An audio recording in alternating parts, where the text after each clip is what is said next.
Hey everybody, what is up? My name is Martin and welcome to 2K Central. I hope you guys are having a good day. So recently there was a new trailer uploaded revolving around the Marcano family. Apologies for the delay on this breakdown, I've been out of town, but here we go. Immediately we get an image of Sal Marcano, the leader of the Marcano family, holding a cigar, then transitions from Sal by zooming into his eyes to tell us a little about his backstory and show us things from his perspective. I know, I said that every time. We get a view of the city along with the text to control New Bordeaux. Now, we all know at this point that Sal and his family together have full control over the city of New Bordeaux when this game begins. So as a little bit of a recap, Sal got into a position of power by betraying his father and then blaming his father's death on another family who were in power. Sal then uses the death of his father to rally his brothers Tommy, Lou and another unnamed brother. Through their need of revenge, together they were able to take full control of the city. So yeah, Sal has backstabbed his way to the top and is willing to take down his own father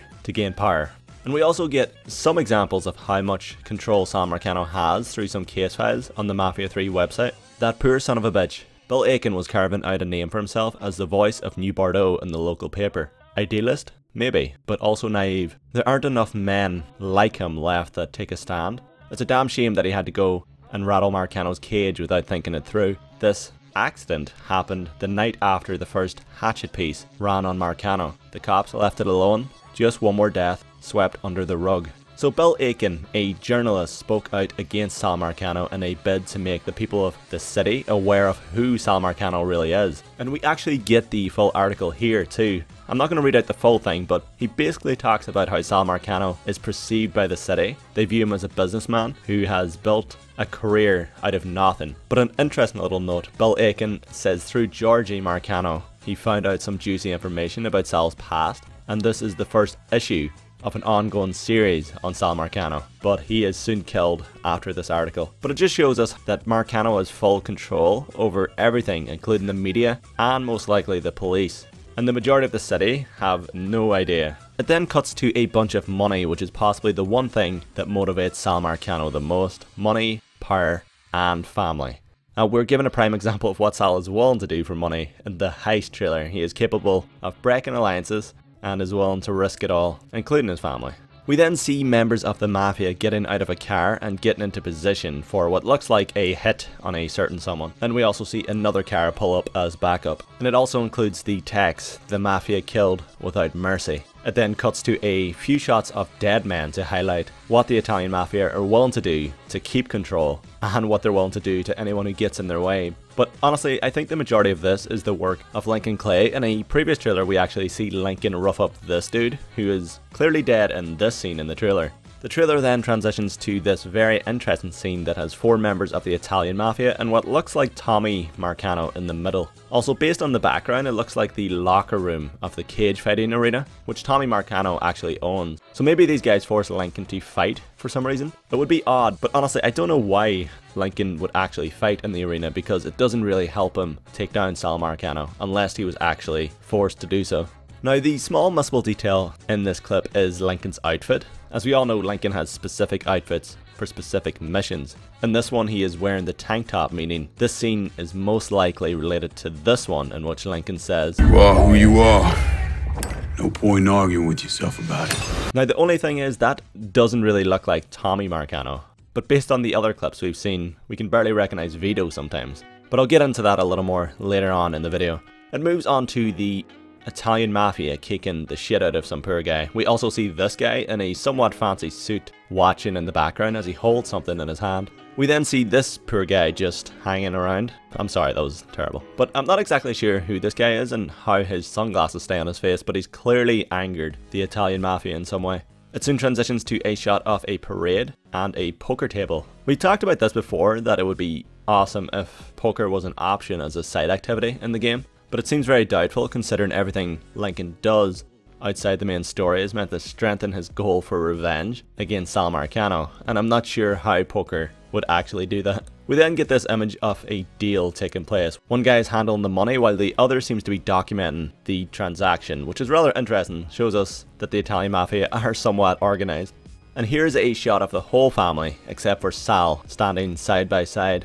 We assume this is everyone who has the Marcano name in this game. And we see Tommy on the right, Uncle Lou beside him, Olivia Marcano in the middle, who is the widow of Sal's third brother. And we get Georgie, Sal's son, to the left of her, and on the far left, I'm unsure who he is, perhaps he's Olivia's son, but he seems to be in the World of New Bordeaux video we got last week. And like most Marcanos, he is not in a very good position when he's one-on-one with Lincoln Clay. It then transitions to Tommy Marcano pouring gasoline. Now the next sequence of clips that are shown try to trick us into thinking that this is at Sammy's bar, but if you actually look at the background, it looks different from Sammy's.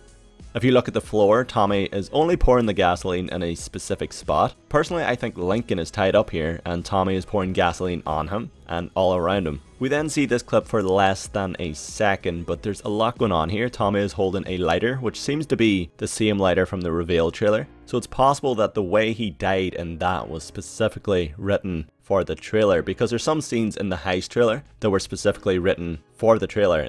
So Tommy's demise is going to be a little different in the full game compared to the trailer. But if you also look at the background, you can see a member of the Italian Mafia carrying drugs or money, so it can't be at Sammy's bar. And one small hint is the photo on the wall. It's a photo of a boxing match, something that Tommy Marcano is obsessed with, hence why he owns a cage fighting arena. So I assume this is shortly after the previous clip we see, in which members of the Italian Mafia are surrounding Lincoln. It then shows us Georgie burning Sammy's bar, which we've seen in almost every trailer. It then transitions from two scenes involving fire to another, with Lincoln walking away from the burning boat, which we've seen in the gameplay reveal. It has the text, but from the ashes of their victims, a new family has come together. It then shows us each of Lincoln's underbosses back to back, Cassandra, Burke, Vito, and then it shows us Lincoln once again, who seems to be kicking down a door in this clip. It's difficult to tell what's going on here, but Lincoln does look like he's in a rush and he looks kind of worried based on his face.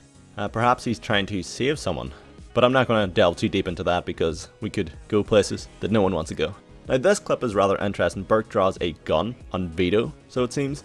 Now it's fair to say that this takes place early in the game when Burke and Vito first start interacting with each other. And we all know Vito's history with the Irish from Mafia 2. I'm going to put it lightly, he's not a fan, which makes me sad. So perhaps a few words are exchanged between the two and Burke is just tired of Vito's shit. But it's a prime example of how Lincoln's new disgruntled family will interact with each other. They will fight a lot and they won't always see eye to eye, but deep down, they love each other. That's a lie. We then get a continuation of this torture scene involving Lincoln, Cassandra, and this poor dude that we've seen in a previous trailer.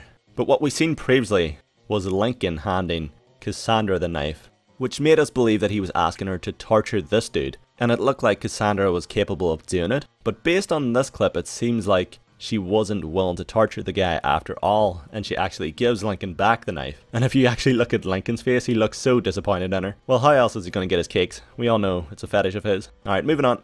Here we see Burke and Lincoln staring down at some dude as Lincoln is about to hit him with the end of his rifle. So a little interrogation going on here once again. It soon transitions to Lincoln staring into a flame of a lighter with the text, "and they're out for blood." Lincoln looks extremely sweaty here, but honestly this might be the gasoline that I talked about. If it is, he's living on the edge by holding fire that close to his face. And the reason I think this, I don't see Lincoln sweating after every gunfight, unless this is immediately after the cage fighting scene, which is possible. Lincoln then throws the lighter away. Also, this is right after the legendary line from Lincoln, which I played previously. Except he doesn't seem to be covered in gasoline or sweat in this clip. But maybe that's just another example of how scenes can change based on some choices. And finally, it ends, as always, on Mafia 3's motto: family isn't who you're born with, it's who you die for. But yeah, that is the end of the video, guys. We're approaching 15,000 subscribers, which is crazy. Honestly, by the time this is up, we could be at 15,000. But it means so much, and it means there's another Q&A approaching. So do expect an Ask Us Questions video in the next day or two. Which, for anyone who's new, it's we upload a video, everyone asks questions in the comments, and then we answer them in the Q&A, or as many of them as possible. But as always, guys, thank you so much for watching. Mafia 3 will be released October 7th on Xbox One, PS4, and PC. For more Mafia related content, stay tuned here on 2K Central. Don't know why I say here like that. But yeah, take care, guys. Bye-bye. Everything's absolutely splendid. Walking down the street and you hear that heavy beat, can't help it.